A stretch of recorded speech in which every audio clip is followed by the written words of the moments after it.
So ప్రజలు ఒక మార్పు కోసం తీర్పిచ్చారు.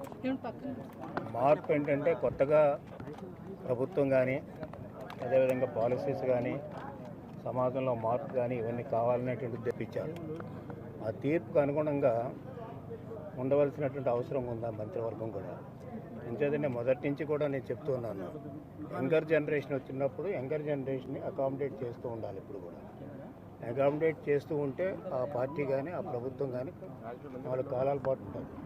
ఇది నేను 2007 సంవత్సరంలో ఫస్ట్గా మహానాడులో చెప్పాను నా స్పీచ్లో, తర్వాత 2009లో కూడా చెప్పాను. అందుకనే యంగర్ జనరేషన్కి అవకాశాలు వచ్చింది ఈ క్యాబినెట్లో. ఆ యంగర్ జనరేషన్కి అవకాశాలు ఇవ్వడానికి అందరూ కూడా వెల్కమ్ చేయవలసినటువంటి సందర్భం. అంచేత ఈ యంగర్ జనరేషను కమిట్మెంట్ తోటి అదేవిధంగా ఒక చిత్తశుద్ధితోటి పనిచేయవలసినటువంటి బాధ్యత కూడా ఉంది. ఆనాడు నేను 29 సంవత్సరాల ఉన్నప్పుడు ఎన్టీ రామారావు గారు మాకు అవకాశం ఇచ్చారు. సో చిత్తశుద్ధితోటి లాయల్టీతోటి పనిచేస్తే, కమిట్మెంట్ తోటి పనిచేస్తే ఎవరైనా 4 కాలాల పాటు నాయకుడిగా ఉండటానికి అవకాశం ఉంటుంది. అంచేత ఈ ఏదైతే క్యాబినెట్ కూర్పు ఉందో ఆ కూర్పు తప్పకుండా 100% బ్రహ్మాండంగా ఉంది. వెల్కమ్ చేస్తున్నాం కూడా అందరూ కూడా. అంచేత సీనియర్స్ అనేటువంటిది నేను చెప్పాను, మీరు ఒకసారి ఆ రోజున పేపర్లు చూస్తే తెలుస్తుంది. సీనియర్స్ అనేటువంటిది పార్టీకి ఉపయోగపడాలి. అదేవిధంగా మిగతా వాళ్ళ కింద వాళ్ళకి అకామిడేట్ చేయాలి. కింద వాళ్ళకి అకామిడేట్ చేస్తే యంగర్ జనరేషన్ పైకి రావడానికి అవకాశం ఉంటుంది. మన ఫ్యామిలీ అని అంతే, కింద వాళ్ళకి మనం సంపాదించినప్పుడు మన కింద వాళ్ళకి మన కొడుకు కూతురుకు అవకాశం ఇస్తే వాళ్ళు వస్తారు.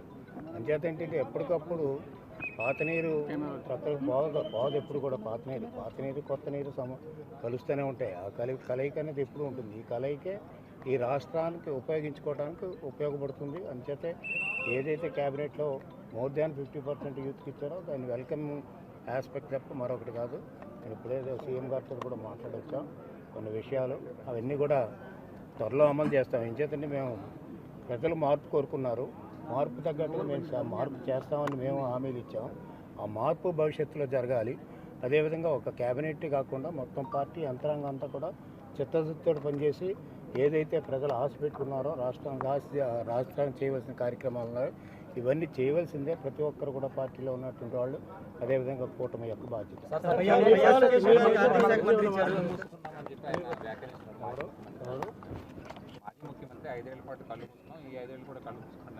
ఎన్ని రోజులు కన్ను మూసుకున్నారు? 30 సంవత్సరాలు నేను ఉంటానన్నాడు. 30 సంవత్సరాలు 5 సంవత్సరాల్లో ప్రజలు కన్ను మూసేశారు. ఆ కళ్ళు ఎప్పుడు తెరుస్తారో తెలియదు. ప్రజాస్వామ్యంలో ప్రజల ఇష్టం. ఆయన సరిగ్గా చేసుకోలేకపోయాడు కాబట్టి కళ్ళు మూసేశారు. 30 సంవత్సరాలు ఉంటానని గర్వం పడిపోయినటువంటి వ్యక్తి 5 సంవత్సరాలు ఎందుకు పోయాడు అంటే ఈ రాష్ట్రాన్ని ధ్వంసం చేశాడు కాబట్టి, రాష్ట్ర ప్రజలకు అన్యాయం చేశాడు కాబట్టి మార్పు కోరుకున్నారు. ఈ మార్పును మేము సరిగ్గా ఉపయోగించుకుని ప్రజలకి రాష్ట్రానికి ఉపయోగపడితే పర్మనెంట్గా ఉండటానికి అవకాశం.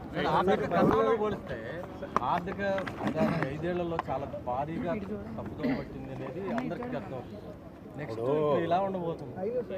జగన్మోహన్ రెడ్డి 5 సంవత్సరాల్లో దాదాపు క్రైసిస్ క్రియేట్ చేశారు. ఎకానమీ క్రైసిస్ కాదు, ఫైనాన్షియల్ క్రైసిస్ కాదు, అదేవిధంగా అనేక రకాల డెవలప్మెంట్ లేకుండా చేశారు. చేత మెయిన్గా ఏంటంటే ఫైనాన్షియల్ క్రైసిస్ ఉంది ఇప్పుడు, అదేవిధంగా ఎకానమీ క్రైసిస్లో ఉంది. ఈ రెండును కూడా తట్టుకోవాల్సినటువంటి బాధ్యత ఉంది. అంచేత కొంత టైం పట్టినప్పుడు కూడా చంద్రబాబు నాయుడు గారు సమర్థుడు కాబట్టి ఆయన ఫైనాన్స్ మినిస్టర్ చేశాడు. అదేవిధంగా ముఖ్యమంత్రి చాలా సంవత్సరాలు చేస్తారు, అనుభవం ఉన్నటువంటి నాయకులు కాబట్టి మేజర్ క్రైసిస్ ఈ రెండు ఏవైతే ఉన్నాయో ఈ క్రైసిస్ నుంచి బయటకు రావడం అంత పెద్ద ఇష్యూ ఏం కాదు. అదేవిధంగా మనం చేయవలసింది ఏంటంటే వెల్ఫేర్ కార్యక్రమాలు ఆల్రెడీ అనౌన్స్ చేశారు 5 కూడా మనం వెల్కమ్ చేస్తున్నాం. దీంతో పాటు ఏంటంటే డెవలప్మెంట్ జరగాలి. డెవలప్మెంట్ జరగకపోతే మీకు దాదాపు ఈనాడు ప్రపంచంలో 24 దేశాల్లో ఎలక్షన్ జరుగుతున్నాయి.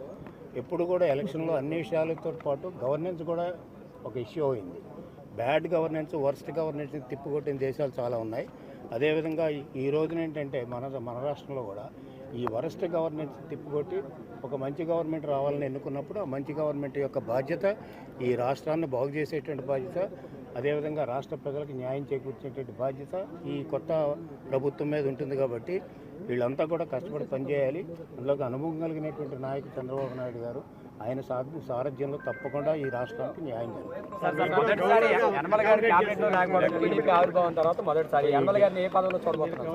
It is not the question of Yanamala in the cabinet or not.